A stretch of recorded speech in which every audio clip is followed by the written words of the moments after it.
Happy Thursday, everyone. The Titanic submarine that went missing with billionaires on board has been found. And has been found, I mean the debris, which means it probably exploded. So without further ado, let me just share this with you.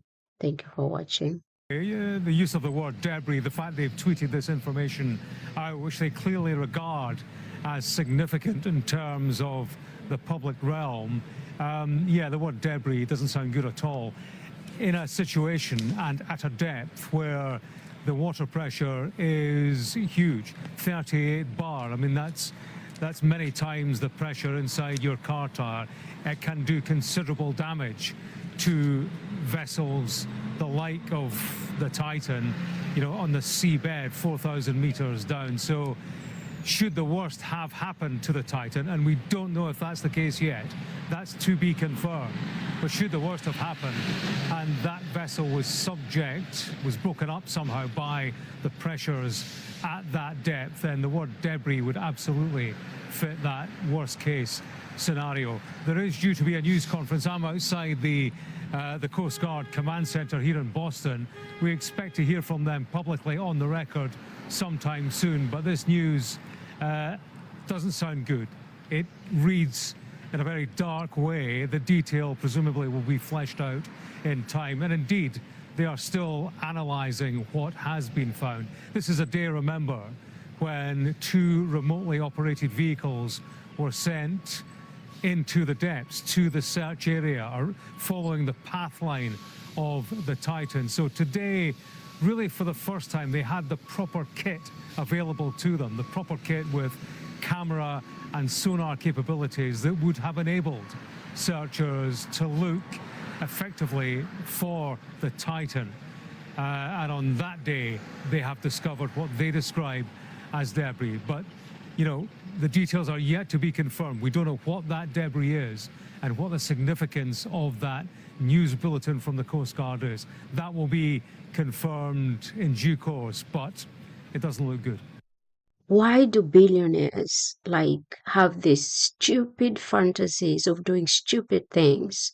And they had a former employee who got fired because he raised some issues about the safetiness of this Titanic submarine.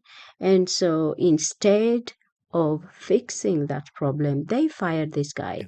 But now I want you to watch this short interview that the CEO of Ocean Gate, Mr. Stockton Rush, had with Teledyne Marine representatives. Teledyne Marine are making the sonar systems and inertial navigation systems for this vessel. But listen to what he talks about. The CEO talks about hiring people.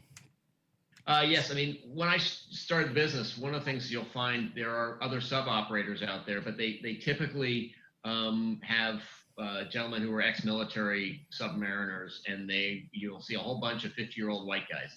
I wanted our team to be younger, to be inspirational, and I'm not going to inspire a 16-year-old to go pursue marine technology. But a 25-year-old, who's a sub-pilot or a platform operator, one of our techs, can be inspirational. And so we've really tried to get very intelligent, motivated, younger individuals involved, because we're doing things that are completely new. We're taking approaches that are used largely in the aerospace industry, is related to safety and some of the preponderance of checklists, things we do for risk assessments and things like that are more aviation related than ocean related.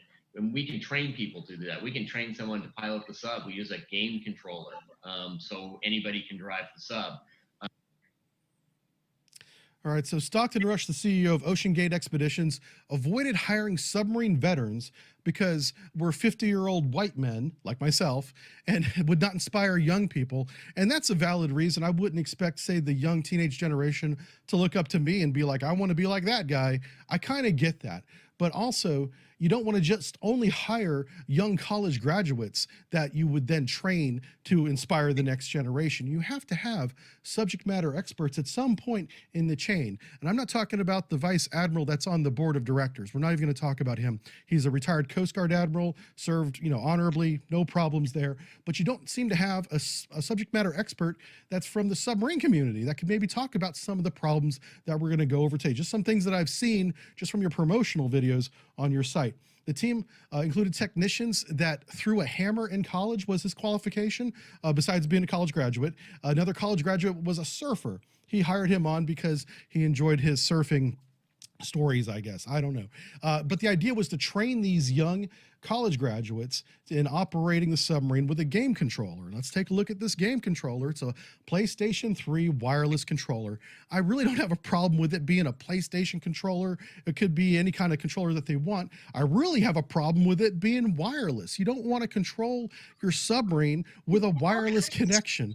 Like, what happens if the batteries die? Do you have an extra set? Do you always put fresh batteries in on every Probably. dive? Did you bring extra batteries? Probably. Is there a USB port where in a pinch you could plug the controller into whatever system you have there and actually control, or does it have to maintain a Bluetooth connection? Did you bring a spare? And does that spare sync properly if the primary controller doesn't work? Like, are these things that they thought about? I hope so. We don't know. They've only shown this one. All right, so let's talk about access. This is the bow or the front of the Titan.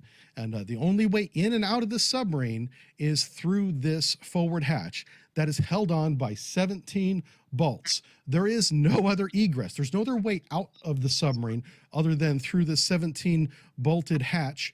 And there's no way to open it from the inside. Why would a billionaire, I don't think if these people are so stupid, but at least they have some papers you have to sign before you board this Titanic, whatever submarine. Did they read the whole thing? Because these days people tend to sign papers without reading anything, and then you end up in this situation. This is so tragic, and it's just so sad. It's sad. You can't undo the bolts from the inside or swing the hatch open. You are completely dependent on the surface support vessel topside whenever you get in this thing, that they're going to let you back out before your 96 hours of air runs out.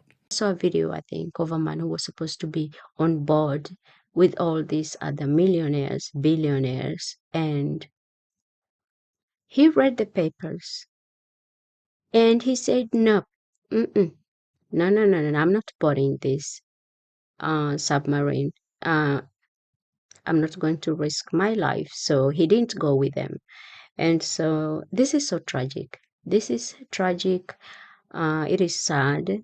And anyway, guys, thank you so much for watching. Do like, comment, share. I will leave the link of this video. This is a video from Sub Brief. This is a former Marine, if I'm not wrong. And I will leave this video down in my description below. So do comment, like, and subscribe. See you in my next upload.